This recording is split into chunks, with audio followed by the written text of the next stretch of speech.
What's up, everybody, and welcome back to the Jacksonville Jaguars franchise here on Madden 21. Today is week 4. We are, of course, on a bye week. We are coming off a 38-25 win over the Dolphins, which was nice, but left a little bit to be desired in the tackling department. But, you know, a win is a win, and right now we're 3-0, and I'm really happy about that. And you know, today we're just going to go over the stats where they are now. We're going to look at some of the early draft prospects that we want to check out, because we do have some holes that we are probably going to need to fill in the offseason if we go farther than the end of this season. And some transactions. So let's go ahead and start. So here's the draft class now. The first two positions that I want to look at is safety. So we have Evan Rodriguez here out of Notre Dame, and I think PJ Williams and Jared Wilson are both going to be free agents at the end of the season. Jared Wilson is one of the guys that is at the top of the free agents for us to re-sign, and we haven't done it yet. And also, PJ Williams was a free agent pickup and undrafted, basically right before the start of preseason, and he kind of won the job by default. Now, we did re-sign Josh Jones. As we look at Matthias Reynolds, we've got good guys here, but we re-signed Josh Jones, and we do have some depth at both safety spots, but I still think we need to do better. So we've got a couple of guys here, including Quincy Allen, that we're looking at, who's, could fit that bill as being first-round guys that we look at that we could pick up and we could use. They're both fit the scheme that we run with a hybrid look, and I think we can make that work. But it all depends on how things go in the season, because right now they're going really well. So we could be a playoff team after 1 year. That'd be kind of a quick rebuild, but I don't know.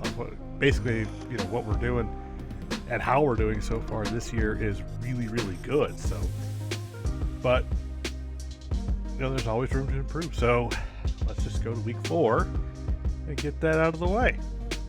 So in week 4, we already have the weekly awards here, and sure enough, Race Jackson wins again with the game against the Dolphins, 19-24, 258 yards, only a touchdown, but 8 carries for 51 yards and a touchdown and a fumble. And was sacked 6 times. We had a lot of issues with that Dolphins defense, but they're a good defense, so I don't feel like we did that badly. Now, 6 sacks is a lot to be given up, but obviously you don't want that many hits on your starting quarterback who you just drafted, and we don't want to obviously lose him. So I mean, if you look at the stats, look at these. 74% completion percentage, 5-1 touchdown interception ratio, sacked 8 times. 6 of those were in one game. So I think as long as we can keep Maurice Jackson on the up and up and keep him upright, I think we have a really, really good chance to do really well. Running the ball, James Robinson, a little bit of a down year, obviously, because now Maurice Jackson's running the ball more often than Gardner Minshew obviously would have. And we don't have a third down running back, even though we do have Dante Oliver on a practice squad, and I have considered putting him as a third down back to sort of have another element out there, because Dante Oliver is the fastest guy we have at the running back spot. Jeff Wilson and the other guys, just they're not really that much of speed, but that's not really the scheme fit. There we go. So anyway, go to wide receiver, and we have Laviska Shenault, leads us with 18 catches. We're spreading the ball around, and I like that a lot. Shenault has been kind of the possession guy. Chark has been really good making catches, but we haven't really thrown the ball to him as often as we did last year. Travis Allen's having a really good year at tight end. You got D.D. Westbrook, who's had a really positive year. And so I like the way our receiving game is going. I just think we're attacking what we need to attack. So, it could obviously be better, but right now, I'll take it. Offensive line, the only person to give up multiple sacks is Cam Robinson. He got beat a few times by Christian Wilkins, and that was kind of disheartening. But otherwise, he's been really good. So, back to defense. Miles Jack, again, leading us in tackles. Him and Joe Schobert, Jared Wilson, Sidney Jones. We got we're doing much better on defense than we have been in the past. In the past, our defense has been pretty, last season we were like the 30th ranked defense. And we're not the 30th ranked defense, even though this is only after 3 weeks. But after 3 weeks, they have Josh Allen have 3.5 sacks, Maurice Fox have 5.5 sacks. Maurice Fox have 3 sacks, Chason have 3 sacks, Hamilton have 2. Rob Collins started a little slow so far, so we'll see how that goes. Trey Herndon, obviously really good so far this year.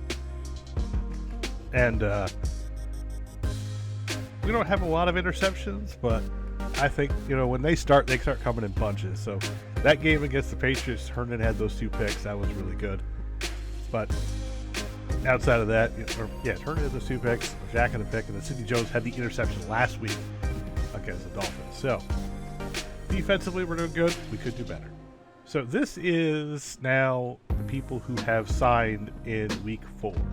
So Quentin Nelson's getting a lot of big money. This is the 2018 also draft class that's up for their first big deal. So you're seeing guys now get a lot of money. You see Calvin Ridley get paid there.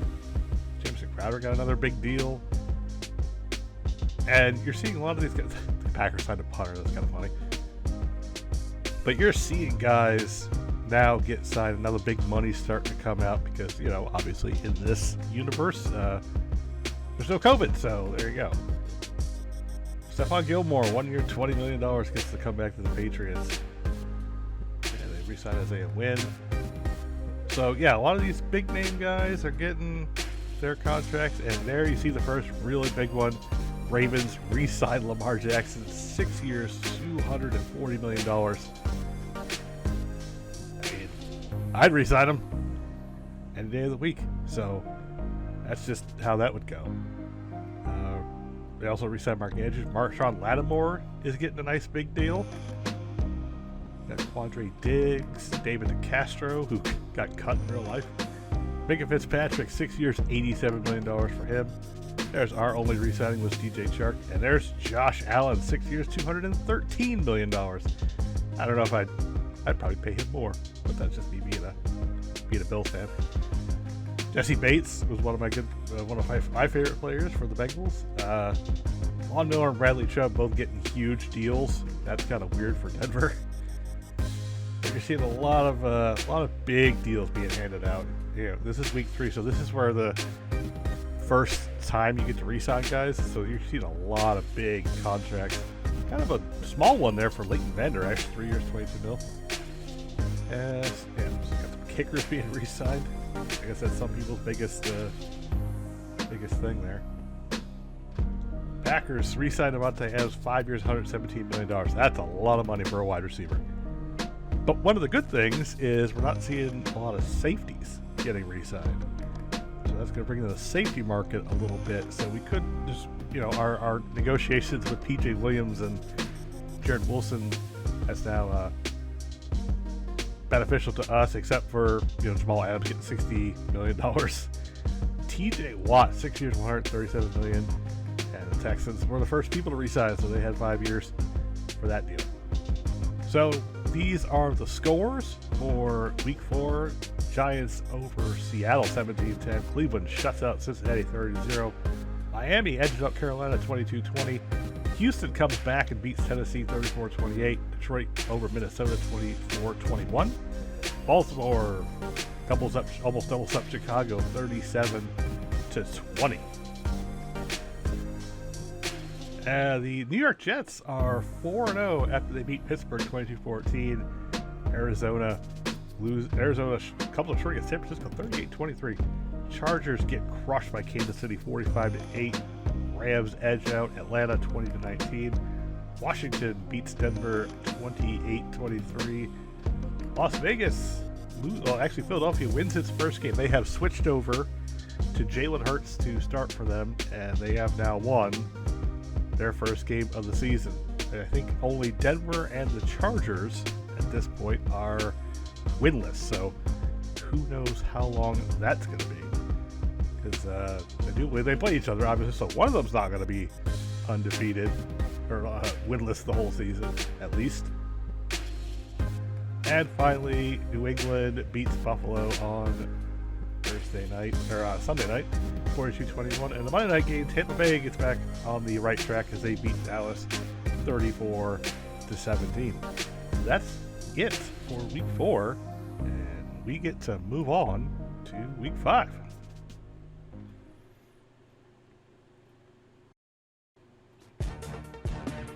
So in week 5, we're taking on the Houston Texans.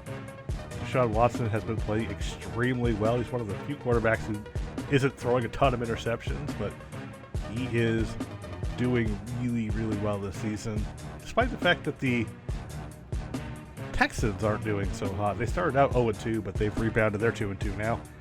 So he's going to be the driving force behind this team and exactly who we have to settle. We got to make sure that we can do our good job defensively against him. They are relying on rookie running back Andre Green out of South Carolina for a lot of their offense, or for the running game anyway, as Matt Burita, who took over, has been injured, and he is going to miss this game as well as the next game we play against them, which is actually in 2 weeks when we play them on Monday night. So that'll be, we get these guys, the Colts, and then these guys again in a very weird scheduling thing, because that's just how Madden schedules games. The receiving game, Robert Tonyan comes over from the Packers, and he has just been one of the guys that they throw the ball to a lot. Brandon Cooks is still technically scoring the most touchdowns, but at the same time, Tonyan is kind of what the guy I'm looking at here between Cooks, Tonyan, Will Fuller, and Randall Cobb. I'm kind of over the receivers, and I think we have better ones. Offensive line, you got Laramie Tunsil, and he's really, really good. He had 92 strength, 90 pass block, 91 and 92 basically pass block, and high 70s to low 80s run block. So it's not like he's really good offensive lineman. The rest of them, however, aren't really that good. You got Max Sharping. I don't think he's really that good. I think it's a kind of a giant step down from Laramie Tunsil. Nick Martin is a 72 as well. He's not really all that good.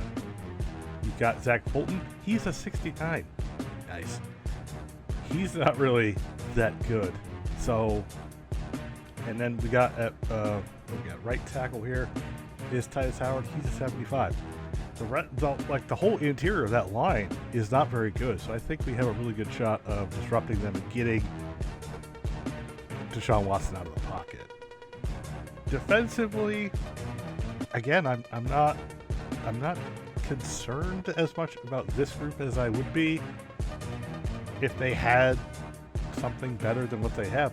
Really, their best player still is J.J. Watt, and obviously he's still a really good player because he's a 95 overall, but he's 32 years old, and at this point, if we could just not get bogged down by J.J. Watt, I think we have a really good shot of winning this game too. I feel like our team is good enough now that we have a really good opportunity to win this one. So that's going to do it for week 4. We are headed into week 5 against these Texans, and I feel like we can win this one, and we should win this one. So that's going to do it for me. I hope you guys enjoyed this quick little video, and I'll see you when we take on the Houston Texans. Thanks for watching, and have a good one.